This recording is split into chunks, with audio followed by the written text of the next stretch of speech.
రాష్ట్రంలో ఉపాధి హామీ కూలీలకు సంబంధించి పెంచాలని చెప్పి కోరుతున్నారన్నమాట. రాష్ట్రంలో ఎండలు మండిపోతూ ఉండటంతో జాతీయ ఉపాధి హామీ పథకానికి వచ్చే కూలీల సంఖ్య గణనీయంగా తగ్గుతుంది. ఈ నేపథ్యంలో తక్షణ చర్యలు చేపట్టాలని, కూలీలను సంఖ్యను పెంచాలని ప్రభుత్వం అధికారులకు తాజాగా ఆదేశాలు అయితే జారీ చేసింది. ప్రతి గ్రామంలో 200 మంది హాజరయ్యేలా చూడాలని నిర్దేశించింది. రాష్ట్ర ఉపాధి హామీ పనులకు 53 లక్షల మంది తమ పేర్లు నమోదు చేసుకున్నారు. అందులో 35 లక్షల మంది ప్రతి వేసవిలో పనులకు వస్తూ ఉండగా ఈసారి సంఖ్య 13 లక్షలకు మాత్రమే పరిమితమైంది. ఉష్ణోగ్రతలు ఎక్కువగా ఉండటంతో హాజరయ్యే వారి సంఖ్య తక్కువగా ఉంటుంది.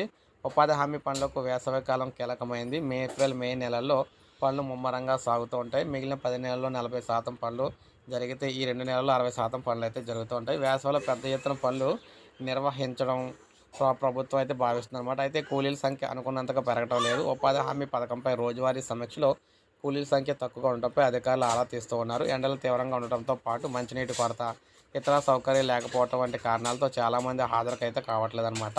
సో ఈ విధంగా వీరికి ఈ సదుపాయాలు అయితే కల్పించడం వల్ల వారైతే వస్తారని, సదుపాయాలు అయితే కల్పించి అన్నీ కూడా వారిని అయితే కూలీలకు రప్పించే విధంగా, పనులకు రప్పించే విధంగా చేయాలని చెప్పి చెప్తున్నారు. సో ఇది ఉపాధి హామీ పథకానికి సంబంధించి లేటెస్ట్ అప్డేట్. ఒక లైక్ చేయండి, సబ్స్క్రైబ్ చేసుకోవద్దు, మన ఛానల్ సబ్స్క్రైబ్ చేసుకొని